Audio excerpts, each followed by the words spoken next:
अगर खून में जोश है, आंखों में ख्वाब है और सीने में जुनून है वर्दी पहनने का, तो वक्त आ गया है अपने सपनों को हकीकत में बदलने का। जी हाँ, यहां बात हो रही यूपीएसआई की वैकेंसी की। यूपीएसआई की वैकेंसी आ चुकी है। उत्तर प्रदेश में टोटल जो भर्ती होगी वो होगी 28,138 पोस्ट पर, ठीक है। जिसमें यूपीएसआई की टोटल वैकेंसी कितनी है? 4543। कांस्टेबल की टोटल वैकेंसी है 19,220 और जेल वार्डन की जो वैकेंसी है वो है 2833, ठीक है। ये किसके द्वारा कहा गया है? ये कहा गया है उत्तर प्रदेश पुलिस भर्ती और प्रोन्नति बोर्ड के जो डीजी है राजीव कृष्ण के द्वारा, कि भैया अप्रैल के लास्ट वीक से फॉर्म भरने की प्रक्रिया स्टार्ट हो जाएगी, ठीक है। अब हम बात करते हैं यूपीएसआई की। यूपीएसआई में एज लिमिट कितनी है, ठीक है। जो यूपीएसआई की एज की लिमिट की जनरल वालों की अगर बात करें तो वो है 21 से 28 साल। इनको कोई छूट नहीं है एज को लेकर के। लेकिन अगर वही हम ओबीसी और एसटी एससी को लेके देखें तो उनके लिए क्या है, 21 से 33 साल तक का एज की लिमिट दी गई है, ठीक है। अब हम बात करते हैं सब्जेक्ट की। कौन से सब्जेक्ट का वेटेज कितना क्वेश्चन आता है और कितने नंबर के होते हैं, ठीक है। बात करें अगर हम सामान्य हिंदी जनरल हिंदी की बात करें तो इनका नंबर जो क्वेश्चन होता है वो 40 होता है और इनका मैक्सिमम जो मार्क्स होता है वो होता है 100 नंबर का, ठीक है। मतलब जो एक क्वेश्चन होगा वो 2.5 अंक का होगा। उसी तरीके से basic law, constitution, general knowledge मतलब मूल विधि, संविधान और सामान्य ज्ञान से 40 क्वेश्चन आते हैं जो 100 नंबर के होंगे, ठीक है। बात करें अगर हम यहां पे मैथ की, मैथ का भी 40 क्वेश्चन। अगर बात करूं मैं रीजनिंग की तो रीजनिंग से भी 40 क्वेश्चन आएंगे। मतलब टोटल जो आपके आएंगे 160 क्वेश्चन आएंगे। जो अंक होगा 400 नंबर का होगा। यही 160 क्वेश्चन ही डिसाइड करेगा कि आपके कंधे पे 2 स्टार लगेंगे या नहीं लगेंगे, ठीक है। तो आगे हम ये देखते हैं कि इनका एग्जाम का मोड क्या है। एग्जाम का मोड जो होगा वो ऑनलाइन लिखित एग्जाम होगा, मतलब वो कंप्यूटर बेस्ड वाला जैसा आप पहले दिए थे, ठीक है। समय होगा 2 घंटे का होगा, 120 मिनट। हर एक क्वेश्चन 2.5 अंक का होगा, ठीक है। आई थिंक यहां तक आपको क्लियर होगा। अब बात करते हैं हम टॉपिक की, सब्जेक्ट की। देखो, जनरल नॉलेज। जनरल नॉलेज में history, polity, economics, science, computer science and विविध, ये सारा टॉपिक है, ठीक है। लॉ एंड कॉन्स्टिट्यूशन की अगर बात करूं तो इसमें human rights, traffic rules, national security system issues, principle of crime punishment, right of self defence, general knowledge about law, fundamental rights जो आर्टिकल 12 से लेकर 35 तक आपको देखने को मिलेगा, डीपीएसपी 36 टू 51, संविधान संशोधन article 370, AIS all India service मतलब आईएएस, आईपीएस, आईएफएस, ठीक है। और information about social law related to women and child, मतलब चाइल्ड से रिलेटेड जो भी समाज में जो भी कानून या नियम जो बनाए गए हैं उनसे रिलेटेड का लॉ, ये सारी चीजें ये आपका टॉपिक है, ठीक है। अगर मैं वेटेज की बात करूं कि किस सब्जेक्ट से कितने क्वेश्चन आते हैं, देखो हिस्ट्री से जो क्वेश्चन का वेटेज हो 1 से या 2 है, 1 से 2 के बीच क्वेश्चन आते हैं। ज्योग्राफी की बात करूं तो और 2 से 3, ज्योग्राफी में 2 से 3 क्वेश्चन का वेटेज है। पॉलिटी में सबसे ज्यादा है, 12 से 13 क्वेश्चन, या यूं कहूं तो मैक्सिमम 14 तक यहां से गए हुए हैं, ठीक है। इकोनॉमिक्स की बात करूं तो 2 से 3 क्वेश्चन, इन्वायरमेंट से 2 से 3, मूल विधि इसका भी वेटेज थोड़ा ज्यादा है, 6 से 8 क्वेश्चन आते हैं। इसके बाद साइंस से 2-3, कंप्यूटर से 1, और जो मिसलेनियस की बात करूं तो उसमें 2 से 3 क्वेश्चन यहां से पूछे जाते हैं। और सबसे इंपॉर्टेंट टॉपिक करंट अफेयर्स, इससे भी 3 से 4 क्वेश्चन पूछे गए हैं, ठीक है। यहां तक क्लियर है? एक बार मैं हट जाता हूं, आप इसका स्क्रीनशॉट ले लो या फिर आप नोट डाउन कर लो, ठीक है।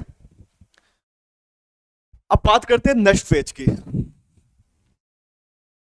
नेक्स्ट पेज में ये है हिंदी। हिंदी एक बहुत ही इंपॉर्टेंट टॉपिक है। देखो इसका लगभग सिलेबस तो एसएससी की तरीके से है। एसएससी में क्या है कि वहां पे इंग्लिश, बट यहां पे इंग्लिश नहीं है, तो यहां पे हिंदी है। हिंदी से भी 40 क्वेश्चन आते हैं जो 100 नंबर डिसाइड करते हैं। तो बात करूं हिंदी के सिलेबस की, हिंदी में हिंदी वर्णमाला, हिंदी व्याकरण, पर्यायवाची, एकार्थी शब्द, अनसीन पैसेज जिसको कंप्रिहेंशन बोलते हैं, तद्भव तत्सम, उपसर्ग प्रत्यय, संधि और समाज, वाक्यांशों के लिए शब्द निर्माण, लोकोक्तियां एवं मुहावरे, त्रुटि से संबंधित अनेकार्थी शब्द, वर्तनीज, वाक्य संशोधन, कारक, लिंग, वचन, रस, छंद, अलंकार, और सबसे इंपॉर्टेंट चीज ये ध्यान देना है आपको कि प्रसिद्ध कवि और लेखक उनकी रचनाएं आपको याद करनी है, साथ में ही हिंदी भाषा में जो पुरस्कार रिसेंट में दिए गए हो। ठीक है, ये आपका हिंदी का सिलेबस है। मैं हट जाता हूं, एक बार आप इसको स्क्रीनशॉट ले लो या फिर नोट डाउन कर लो। ठीक है, अब बात करते हैं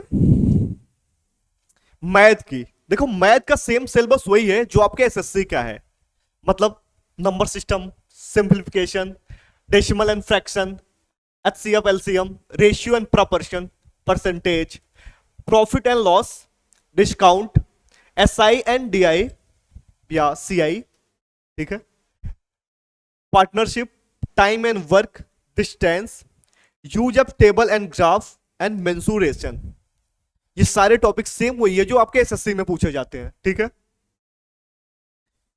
बात कर रहे हैं अब रीजनिंग की। यहां पे reasoning and general intelligence, GI, ये आपके रीजनिंग का सिलेबस। रीजनिंग में वही है सेम जो आपके रीजनिंग में होती है, उपमा, समानताएं, मतभेद, अंतरिक्ष दृश्य, समस्या को सुलझाना, विश्लेषण और निर्णय, ये सारी चीजें इसमें आती है।